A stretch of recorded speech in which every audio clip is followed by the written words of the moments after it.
از خیابون بیرون بیا. بیا این ور.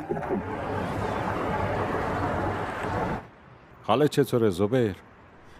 چرا با بچه ها فوتبال بازی نمی کنی؟ نمیدونم، بهترین چیز کار کردن بهتره؟ مطمئنی؟ کار کردن بهتره. چند سالته؟ احتمالاً 12 چرا احتمالاً؟ دقیق نمیدونی؟ میری مدرسه یا نه؟ خب چطور بگم، مدرسه میرم، گاهی زور میشه، ساعت 7. زبیر راستشو بگو، مدرسه میری یا نمیری؟ نه نمیرم. مدرسه نمیری؟ چطور مدرسه مدرسه نمیری؟ به ما گفتن تو مدرسه نمیری. چطور یعنی؟ کل وقتت داری کار میکنی، مدرسه نمیری. الان چند سالته؟ خب مدرسه میرفتم. مدرسه میرفتی الان؟ درسته، ولی 1 ماه. الان دیگه نمیری، درسته؟ آره چند وقت درسته. مدرسه نمیری؟ 1 ماهه. 1 ماهه. بهم گفتن مدرسه نیا، نه برای امتحان نه برای چیز دیگه. پدرت کجا کار میکنه؟ کدوم پدر؟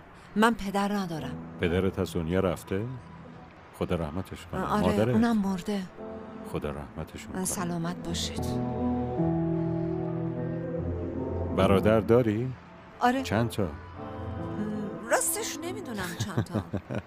چطور نمیدونی؟ میخوام بخندی و خوشحال بشی. چرا میخوای بخندم؟ آره به خدا. چرا؟ میخوای خوشحال بشم؟ منم میخوام تو خوشحال بشی. چطور کسی میتونه خوشحالت کنه؟ من میخوام خوشحالت کنم. الله اکبر، میخوای منو خوشحال کنی؟ آره. من همیشه خوشحالم. بچه ها گفتن یکی از تو اردوگاه اسمش زهیره. زبیر. اسمش زبیره، باید حتما ببینیش. اسمم قشنگ نیست؟ والا قشنگه. خودت هم قشنگی. لپی.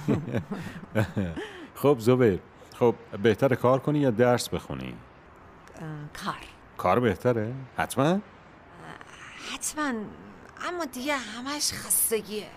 تایرش خراب شده؟ خراب شده. کش خراب شده. یه خورده به سختی افتادم. خب پس کش خراب بشه تو به زحمت نمیافتی. بذار دستتو ببینم.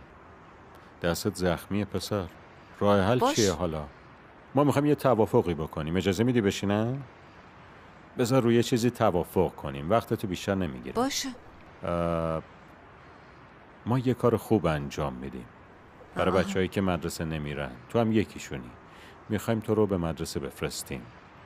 موافقی؟ اما من میگم کار بهتره. کار بهتره؟ آره. به نظر ما کار بهتر نیست. وقتی بزرگ شدی کار وقتی بزرگ شدم من کار میکنم. این برام بهتره. خرید میکنم، با فرغونم جا به جا میکنم. یعنی فروشنده‌ای و درآمد داری. آره. خرید میکنم. خانواده‌ام میگن چی بخرم، باید ماشاءالله برادرام بزرگ کنم. یعنی کار میکنی پول در میاری، خرج خونه رو میدی؟ خب زبیر، ما میخوایم باید یه توافقی بکنیم. چه توافقی؟ دفعه دیگه با فرغون کار نمیکنی. چرا؟ تو پول میخوای، درسته؟ تمام، پول میاد در خونه، تو فقط درس بخون. مشکل تو حل میکنیم. میری درس میخونی، یه مغازه هم میزنی، بعد از مدرسه برو تو مغازه. چیه، به توافق رسیدین؟ موافقی؟ آره توافق بگو به خدا. به خدا. دفعه دیگه با فرغون کار نمیکنی. همین که گفتم. حتما 100% به خدا. 100%. میخوام خوشحال شی. خوشحالم. به خدا خوشحالم. من خجالت میکشم بخندم. من میخوام بخندی. تمام به توافق رسیدیم؟ به توافق رسیدیم. من این فرغون رو با خودم میبرم. الان این فرغون دیگه مال ما میشه. به توافق رسیدیم زبیر. توافق کردیم یا نه؟ باش. پس دیگه ناراحت نیستی؟ نه نیستم. ما میاییم مدرسه و اونجا میبینیمت. خب؟ باشه. پس بیا دست بدیم. بیا بغلت کنم. بلند شو. ممنونم زبیر. سلام منو به پدر بزرگت برسون. بهش بگو ما انشالله بهتون سر میزنیم. به سلامت. به سلامت. ممنون زبیر.